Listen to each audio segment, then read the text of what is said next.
Shalom saudaraku yang dikasihi oleh Tuhan Yesus Kristus. Berbahagia di pagi hari ini bila dapat menyapa Bapak Ibu Saudara-saudara melalui program Berita Pengharapan. Berita pengharapan bagi kita di pagi hari ini adalah hidup kita berharga di mata Tuhan. Banyak orang berpikir bahwa hidup yang berharga atau bernilai itu ketika ia memiliki segala sesuatu seperti memiliki kedudukan yang terhormat, lengkapnya fasilitas yang dibutuhkan oleh hidup ini, dilahirkan dari keluarga yang terpandang, atau mencapai karir yang dicita-citakan dan lain sebagainya. Tetapi Alkitab berkata, Yesaya pasal yang ke-43 ayat yang keempat, demikian bunyi firman Tuhan, oleh karena engkau berharga di mataku dan mulia, dan aku ini mengasihi engkau, maka aku memberikan manusia sebagai gantimu dan bangsa-bangsa sebagai ganti nyawamu. Sebagai orang yang telah diselamatkan oleh darah Kristus, hendaknya kita harus berpikir bahwa segala sesuatu menjadi bernilai atau berharga ketika benda itu menjadi milik Tuhan. Sebab betapapun tinggi nilai suatu barang, kalau digunakan untuk kepentingan diri sendiri, bukan saja menjadi tidak berarti, tetapi juga laknat. Sesuatu yang sangat buruk atau bencana yang sangat besar. Tetapi semurah apapun nilai suatu barang, bila dipersembahkan atau digunakan untuk kepentingan Tuhan, maka barang itu akan menjadi sangat bernilai. Hal ini senada dengan betapapun besar dan agungnya sebuah perbuatan, bila tidak diperuntukkan bagi kemuliaan nama Tuhan, maka perbuatan tersebut bukan saja tidak bernilai sama sekali, tetapi juga merupakan sebuah pemberontakan. Pola hidup seperti inilah yang sebenarnya harus dimiliki oleh setiap kita sebagai anak-anak Tuhan. Paulus menyuratkan dengan kalimat, jika engkau makan atau jika engkau minum, atau jika engkau melakukan sesuatu yang lain, lakukanlah semuanya itu untuk kemuliaan Allah. Itulah yang dikatakan oleh 1 Korintus pasal yang ke-10 ayat yang ke-31. Masalahnya adalah bagaimana memiliki sikap hati yang dapat menggunakan segala sesuatu bagi Tuhan dan melakukan segala sesuatu bagi Tuhan. Ada beberapa hal yang harus disadari, diakui dan dijadikan prinsip kehidupan kita di pagi hari ini. Yang pertama, saudara-saudara, kita harus menanamkan dalam diri kita pengakuan dan kesadaran bahwa kita adalah tercipta oleh dan untuk Tuhan. Alkitab berkata dalam Kolose pasal yang pertama ayat yang ke-16, demikian bunyi firman Tuhan, karena di dalam Dialah telah tercipta segala sesuatu, yang ada di surga dan yang ada di bumi, yang kelihatan dan yang tidak kelihatan, baik singgasana maupun kerajaan, baik pemerintah maupun penguasa, segala sesuatu diciptakan oleh Dia dan untuk Dia. Firman Tuhan dalam kitab Efesus pasal yang kedua ayat yang ke-10, demikian bunyi firman Tuhan, karena kita ini buatan Allah, diciptakan dalam Kristus Yesus untuk melakukan pekerjaan baik yang dipersiapkan Allah sebelumnya. Ia mau supaya kita hidup di dalamnya. Dan di dalam Kejadian pasal yang 1 ayat yang ke-27, maka Allah menciptakan manusia itu menurut gambarnya. Menurut gambar Allah diciptakannya dia, laki-laki dan perempuan diciptakannya mereka. Hal ini diharapkan melekat dalam diri kita sedemikian rupa sampai irama jiwa kita dicengkram oleh pengakuan dan kesadaran ini, bahwa kita harus memiliki kesadaran kita ini tercipta oleh Tuhan dan untuk Tuhan. Oleh karena itu, saudara-saudara yang dikasihi oleh Tuhan Yesus Kristus, sangat penting kita memahami kebenaran ini.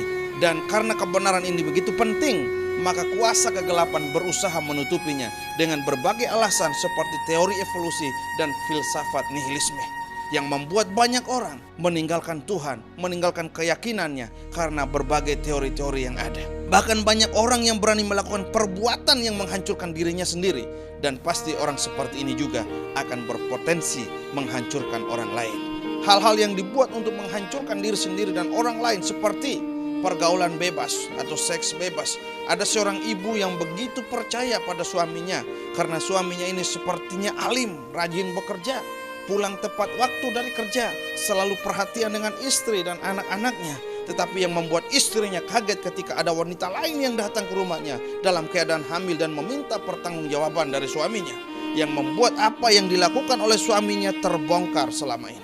Ternyata waktu siang hari pada jam makan kantor, itulah yang digunakan untuk melakukan kejahatan itu, dan hal itu sudah sangat lama dilakukan oleh suaminya. Mengapa hal itu bisa terjadi? Karena suaminya itu tidak menyadari bahwa hidup yang dia miliki dengan segala yang ada, harusnya ia tahu bahwa itu diciptakan oleh Tuhan dan harus diperuntukkan bagi kemuliaan nama Tuhan.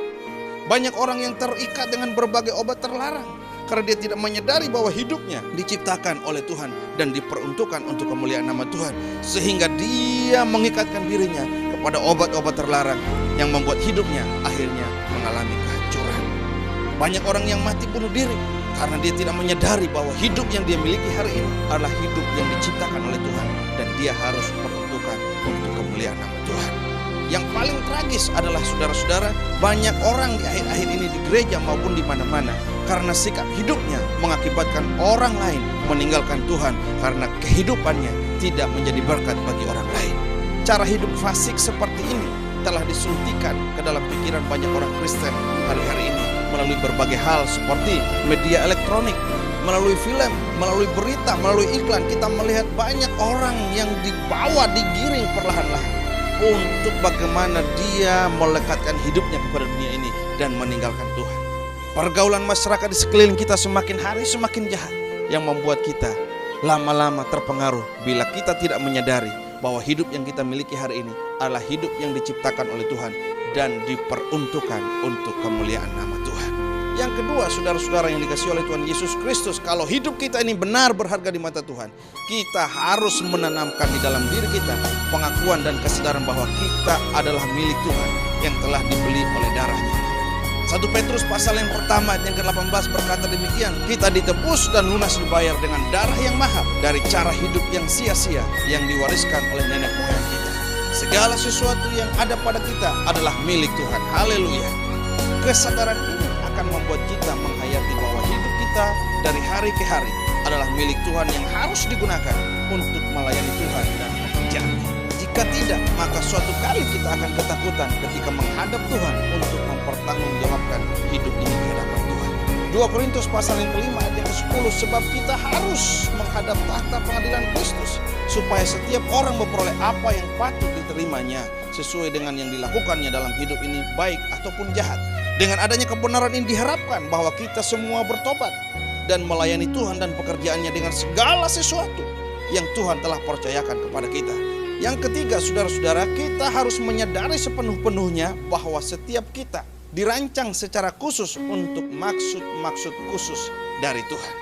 Yesaya pasal yang ke-43 yang ke-7 demikian bunyi firman Tuhan, semua orang yang disebutkan dengan namaku, yang kuciptakan untuk kemuliaanku, yang kubentuk dan yang juga kujadikan. Setiap kita harus menemukan rancangan Tuhan tersebut dalam hidup kita supaya kita menemukan pula maksud-maksud Tuhan yang khusus di dalam kehidupan kita selama kita menumpang di bawah kolong langit. Betapa dahsyatnya keberadaan setiap individu, baik secara fisik maupun non-fisik. Kalau keberadaan manusia yang dahsyat ini tidak digunakan bagi maksud-maksud Tuhan, betapa tragisnya kehidupan kita. Untuk menemukan maksud-maksud Tuhan atas setiap hidup kita, maka kita harus bertumbuh dalam kedewasaan iman. Oleh karena itu, maka pelayanan rohani harus diarahkan sepenuhnya pada pendewasaan iman. Kedewasaan iman akan membuat seseorang menemukan rancangan Tuhan dalam hidupnya secara pribadi. Oleh karena itu, saudara-saudara yang dikasihi oleh Tuhan Yesus Kristus, pagi hari ini kebenaran datang bagi kita bahwa hidup kita berharga di mata Tuhan. Oleh karena itu kita harus melakukan ketiga kebenaran yang telah disebutkan tadi. Yang pertama, bahwa kalau kita menyadari hidup kita berharga di mata Tuhan, maka kita harus menanamkan dalam diri kita pengakuan dan kesadaran bahwa kita adalah tercipta oleh Tuhan dan untuk Tuhan. Yang kedua, saudara-saudaraku yang dikasihi oleh Tuhan Yesus Kristus, kita harus menanamkan dalam diri kita pengakuan dan kesadaran bahwa kita adalah milik Tuhan yang telah dibeli dengan darahnya. Yang ketiga, saudara-saudaraku, bahwa hidup kita berharga, kita harus menyadari sepenuh-penuhnya bahwa setiap kita dirancang secara khusus oleh Tuhan untuk maksud-maksud khususnya Tuhan di dalam kehidupan kita. Haleluya. Tuhan memberkati saudara-saudara.